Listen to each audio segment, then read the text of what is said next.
Russia spent a decade building the heir to its legendary flanker. They built 12, just 12. Radar that reportedly outranges NATO's. A missile you can't outrun. Stick around.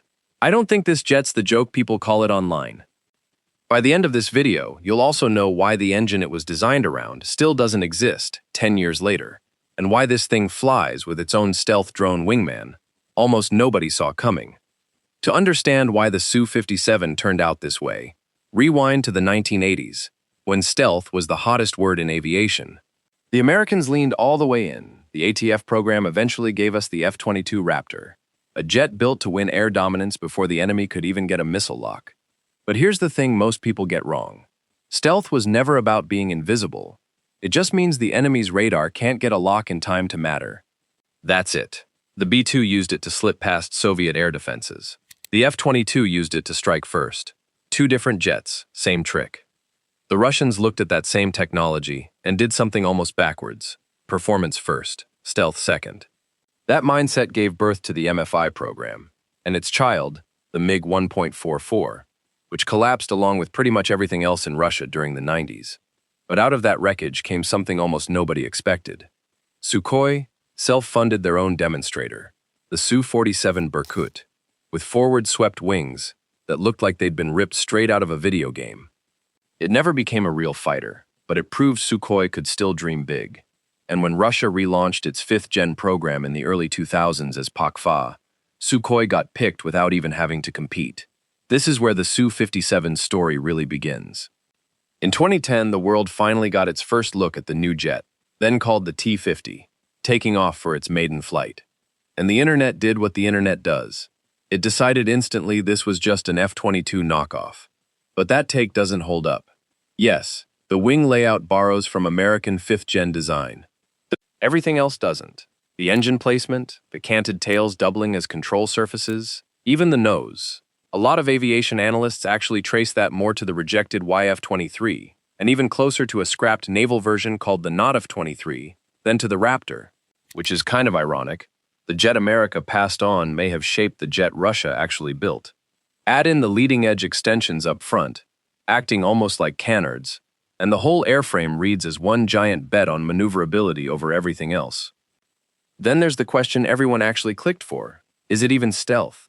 A leaked design patent put the Su-57's radar cross-section at up to 1 square meter. And, yeah, that's from one unverified source, so take it as a rough estimate, not gospel. Compare that to the F-35, whose number is so small it barely counts as a number. On paper, that's the difference between a fighter jet and a barn door. But that number alone doesn't tell the real story. Once you factor in radar-absorbent coating, things get murkier. And here's what most comparisons get wrong. That coating isn't painted across the whole jet. It's only on the hatches and panel seams, the spots where radar waves are most likely to bounce straight back at the source. Some estimates say that knocks the radar return down anywhere from 20 to 90%. Not the total, whole airframe wipeout people keep claiming. Do the real math, and the Su-57 still isn't close to F-35 or F-22 level stealth. But any modern radar would genuinely struggle locking something under 1 square meter. So to the people flying it, it's stealthy enough. And that gap, stealthy on paper versus stealthy enough, is going to matter a lot more later in this video. What actually hurts the Su-57 isn't its shape, it's the engines. Just like half the doomed Soviet jet programs before it, this one launched without the engine it was actually designed for. The production version flies on the AL-41F1, a great engine, but really just a beefed-up version of what's already flying on the Su-35, not the clean sheet design the airframe was built around. That means the Su-57, in full combat load, might not even hit supercruise the way it's supposed to. The real engine, the Izdeliye 30, is meant to fix all of that. True supercruise, serrated nozzles borrowed straight from F-35 thinking, and finally hiding those exposed titanium nozzles that give this jet away on radar. Years later, it's still not standard equipment. And then there's the twist nobody saw coming. This jet comes with its own drone wingman. The S-70 Okhotnik is a flying wing stealth drone, built stealthier than the Su-57 itself, and big enough to carry a serious weapons load. The idea is simple but genuinely clever. The Su-57, or an AWACS aircraft, spots the target and feeds the data to the drone through a new system called Ozone. Russia's answer to NATO's Link 16. The drone moves in unseen, while the manned jet stays back, out of danger. The S-70 has already flown real test flights. This isn't some paper concept. Paired together, it might be the single most interesting idea in this entire program. Quick gut check before we get to the money problem. If you're new here and you're into modern air power broken down like this, hit subscribe now, because what's coming next flips this whole video on its head. So, new radar, decent stealth, a drone sidekick. On paper, this program should be thriving. Which brings us to the real problem, money. Back in 2007, India signed on to help fund the whole thing, in exchange for their own two-seat variant and a license to build the jet at home. But delays kept stacking up. The engine wasn't ready, the avionics weren't ready, and by 2018, India walked away for good, keeping only the option to buy a finished jet later if Russia ever actually finished it.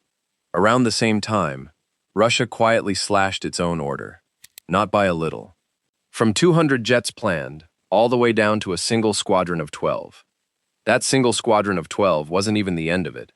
Russia course-corrected in 2017, signing a contract reportedly for 76 jets, a real production run, finally. Except years later, open-source trackers put actual deliveries somewhere between 10 and 15 airframes. A fifth-generation stealth fighter, over a decade in development, and Russia still can't get more than a handful off the assembly line. The jet was reportedly tested in Syria, then allegedly flown in combat over Ukraine, even claimed to have scored an air-to-air kill. Allegedly is doing a lot of work in that sentence. This is a war that's been fought as much in headlines as in the sky, and a Russian jet racking up a kill would be exactly the kind of story worth manufacturing, true or not. So take it with a grain of salt. Here's the thing though, strip away the production numbers and the propaganda, and the jet underneath is actually good. The N036 Byelka radar runs 5 separate antennas, one main array up front for long-range locks, 2 side arrays giving it almost 270 degrees of coverage, and 2 more built into the wings just for electronic warfare. Basically, this jet flies as a sensor platform first, and a fighter second.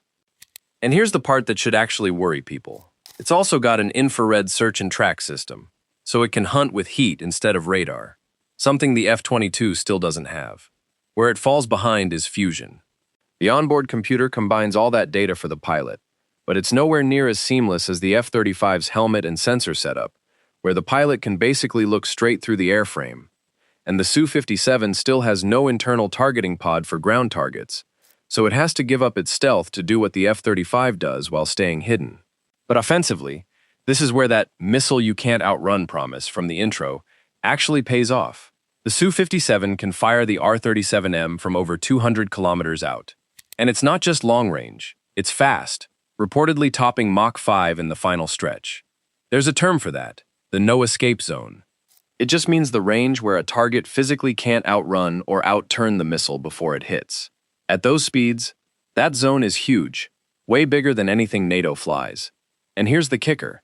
It can fire that shot from beyond the range. Either American jet can even detect it in return.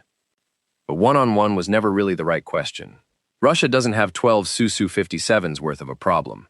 It has a fleet of barely a dozen going up against 1,000+ F-35s across the US and NATO, even once that full batch of 76 eventually gets delivered. And the jet that should actually worry people isn't this one. It's China's J-20, because unlike the Su-57, it's in real serial production, already flying in numbers with an air force that can actually afford to build it. So is the Su-57 a failure or a threat? Probably neither. It's a genuinely capable jet. Sharp radar, brutal missile range, a drone wingman program with real potential that Russia simply can't afford to build in numbers that matter. If you want to see the jet that might actually be the bigger problem, the J-20 breakdown is coming. Subscribe so you don't miss it. Drop a comment. Which 5th-gen fighter should I tear apart next? Because the real question was never whether the Su-57 beats an F-22. It's whether Russia has an air force left to fly it.